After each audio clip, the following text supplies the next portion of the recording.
Hi friends. एक कहावत है, jealousy thy name is woman, but why single out women? Even men are jealous. Healthy rivalry is acceptable but not jealousy. और इसी तरह एक किसी आदमी की जेलसी का मैंने भी एक्सपीरियंस किया है। बात है 1990 की। और जिस कोर में मेरे हस्बैंड, जिस कोर हेडक्वार्टर में मेरे हस्बैंड पोस्टेड थे, उसी हमारी जो कोर थी, मेरे हस्बैंड की जो कोर थी, उसी के एक और रेजिमेंट भी थी उसी कोर की। तो हम लोग साथ में जो भी हमारा प्रोग्राम होता हम साथ ही करते थे।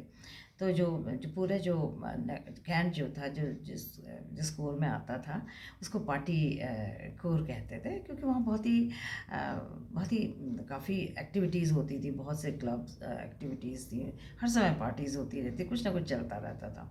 तो लेडीज़ क्लब भी बहुत एक्टिव था। वहाँ करीब 150-160 लेडीज़ थी। इट्स अ बिग ऑडिटोरियम, पूरा भर जाता था लेडीज़ से। तो बहुत और हम जो कोर हेडक्वार्टर में मेरे जो हस्बैंड जिसमें थे, और साथ में जो जो रेजिमेंट थी, हम लोगों के प्रोग्राम हम लोग मिल के करते थे, क्योंकि एक ही कोर के थे हम लोग। तो फिर उसमें अच्छा था, हमारी स्ट्रेंथ करीब 8-10 के करीब हो जाती थी लेडीज़ की, हमारी अपनी ही।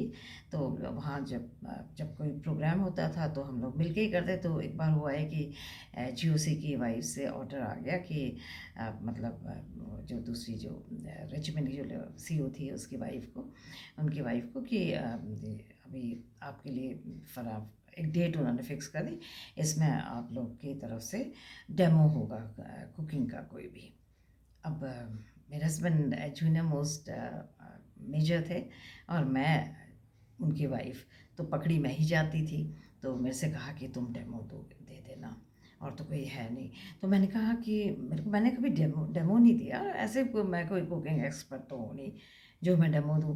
बट फिर उसमें कोई फिर अपनी वो सवाल भी था कि अगर नहीं करते हैं तो बहुत मुश्किल हो जाएगी। अब इज़्ज़त का भी था कि अपना तो रखना ही था, कुछ ना कुछ देना ही देना था, और उसके बिना तो बहुत मुश्किल हो जाता। अगर कोई डेमो नहीं आता तो बहुत शर्म की बात हो जाती। तो फिर फाइनली मैंने एग्री किया। मैंने कहा कि नीमू बाज़ार में आए हुए गलगल, तो हम लोग उसको सानेंगे, मैं उसका डेमो दूंगी, और उसके लिए दही, चीनी, हरा धनिया का नमक, हरी मिर्ची का नमक, ये सब पीस के मुझे चाहिए। तो और मतलब सारी लिस्ट चली गई रेजिमेंट के सीओ के पास कि ये सब है, ये सब चीज़ें चाहिए होंगी, उन्होंने मंगवा दिए। और फिर मैंने कहा ये साथ में दूसरा जो है वो मैं मशरूम पिकल बनाऊंगी, उसके लिए मशरूम बाज़ार में थे। मैंने कहा मशरूम चाहिए करीब 250 ग्राम, ज़्यादा नहीं। और फिर साथ में डेमो को तो थोड़ा ही चाहिए होता है, और साथ में गरम मसाला, खड़े मसाले जैसे मोटी इलायची, दालचीनी, तेज़पत्ता, इस टाइप की चीज़ें, और हरी इलायची। तो वो सब आज आ गया। और जिस दिन हमारा डे था, तो उससे पहले हम लोग पहुंच गए, जल्दी आ गए, और फिर अपना टेबल लेआउट कर दिया, सारा का सारा उसमें सामान रख दिया। और बत्ती वाला स्टोव होता था, विक, क्योंकि वो तो पंप वाले में तो डर लगता है, वो तो यूज़ नहीं कर पाते थे। विक का स्टोव ठीक था, तो वो आ गया। और जो पतीला जिसमें छोटा जो पैन, फ्राई पैन था, उसमें वो भी साथ में सॉस पैन में चूँकि बनाना था वो ये मशरूम, तो सॉस पैन भी आ गया। और साथ में एक बड़ा सा एक बोल आ गया ग्लास का, और उसमें नींबू मैंने उसी में सोचा करूँगी। उसके बाद लेडीज़ आ गई, सब आ गई, जो उसी की वाइफ बाद में, अपने सीनियर लेडीज़, और सब फ्रंट में बैठ गए। अब मैंने डेमो देना शुरू किया। अब डेमो भी दे रही, और मैं अपने उसको बता भी रही, अपने सारे जो भी मेथड था वो बता रही थी। आवाज़ काफ़ी ऊंची थी, तो लास्ट तक पहुंच रही थी, and people were very attentive. Ladies काफ़ी सुन रही थी, देख रही थी अच्छे से। और डेमो हो गया, तो मुझे लगा कि ये तो कोई मतलब कोई उसमें कोई फ्लैप नहीं हुआ, कोई प्रॉब्लम नहीं आई, हो गया डेमो।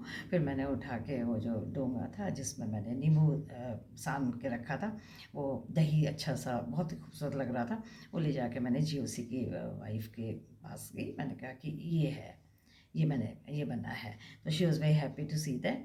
तो उन्होंने कहा कि ये सब दोनों जो आपकी जो डेमो है वो आप वहाँ रखवा कोई वेटर आए तो वो रखवा देना। मैंने कहा ठीक है। तो उसमें क्या होता था कि जब इस तरह के हम जिस भी यूनिट का डेमो होता था, या डेमो या जो भी कोई प्रोग्राम होता था, कोई जो भी यूनिट करती थी, तो वहाँ का सीनियर मोस्ट एक मेजर आते थे, ऑलमोस्ट काफ़ी सीनियर मेजर, जो कि सारे एडमिनिस्ट्रेशन को देखते थे और क्या है seating arrangement everything dining hall और सब कोऑर्डिनेट करते थे, तो वो वहाँ रहते थे वो लगातार। तो उस दिन एक मेजर भल्ला थे, वो उनकी वो सीनियर काफ़ी सीनियर थे, तो उनकी ड्यूटी वहाँ लगा दी गई। सीईओ ने बोला तुम वहाँ रहोगे और देखोगे, तो उन्होंने वो सारा कुछ देख रहे थे अरेंजमेंट। तो जब मेरा डेमो चल रहा था, वो he too was standing outside and listening to and watching everything. उसके बाद जब उन्होंने ऐसा बोला तो तब तक उसने एक वेटर आ गया लेने के लिए सामान जो भी मैंने बनाए थे दोनों प्रिपरेशन। उसने वेटर ने उसमें रखा दोनों, और हमने उनको बोला कि इसको डाइनिंग टेबल में रख देना, सीईओ की वाइफ ने बोला। तो फिर मैं उतर आई और फिर अपना वहाँ से टेबल तो खैर बाद में क्लियर हुआ, लेकिन सब हो गया था। फिर उसके बाद हम लोग जब मैं और सीईओ की वाइफ देखने गए, मतलब जीओसी की वाइफ के आने से पहले एक बार थोड़ा अरेंजमेंट देख लें, तो जब हम वहाँ पहुँचे तो देखा कि सब चीज़ें तो हैं लगी हुई, सारा जो भी मतलब जो खाने का सामान था सब लगा हुआ था, सब प्लेट्स पे था, लेकिन मेरी जो डेमो जो मैंने दिए थे वो दोनों नहीं थे वहाँ पे। तो एकदम से मैंने कहा, उन्होंने कहा ये तो है ही नहीं, जो तुमने डेमो दी है वो कहाँ गए। तो बुलाया बेटा को कि डेमो वाला जो आइटम थे वो तुम लेके गए थे, वो कहाँ रखा है। कहता साहब वो तो डस्टबिन में फेंक दिया। तो तो उन्होंने कहा कि ऐसे डस्टबिन में क्यों फेंका तुमने डस्टबिन में। एकदम से घबरा गए हम दोनों। तो कहने लगे कि वो भल्ला साहब ने बोला कि इसका अब कोई ज़रूरत नहीं है, अब इसको फेंक दो, अब काम हो गया है। तो कह रहा मैंने फेंक दिया। तो उसने तो अपना सिर पीट लिया सीईओ की वाइफ ने। मेरे को तो कोई फ़र्क नहीं पड़ता था, लेकिन उनको तो अपनी नौकरी का सवाल था। सारा ऊपर से ही मतलब परेशानी हो जाती है उनके लिए। वो कहने की कि इसने तो भल्ला ने तो मेरी नौकरी ख़राब कर दी, अब क्या करें। तो मैंने कहा ऐसा है कि मैंने डेमो दिया है, वो मेरे को पहचानती हैं जानती हैं, तो मैं ऐसा करूँगी कि मैं बैकग्राउंड में चली जाती हूँ कहीं, मैं आऊँगी नहीं उनके सामने, क्योंकि अगर मैं आ गई तो उनको याद आ जाएगा। तो आप ज़रा उनको तब तक उनको अच्छे से एंटरटेन कीजिएगा, जिससे कि वो बिज़ी हो जाएं। और वैसे ही हुआ, आई जीओसी की वाइफ आई, अपनी सीनियर मोस्ट लेडीज़, और फिर सब बाकी लेडीज़ भी आती रहीं और खाना पीना चलता रहा। और बातों बातों में वो शायद भूल गई और मैं उनके सामने भी आई। बाद में जब वो चली गई फिर मैं आई, और इसके बाद क्या हुआ होगा, उनके सीईओ ने मेजर भल्ला को रिप्रिमांड जो दिया होगा जो भी हुआ होगा, वो वही जानते होंगे वो। लेकिन हाँ, मैं जान गई कि आदमियों में भी बहुत जेलसी होती है, और ऐसी जेलसी जिसका कोई मतलब रैशनल थिंकिंग ख़त्म हो जाती है। इतनी ऐसी जेलसी कोई मतलब नहीं बनता है। Thank you.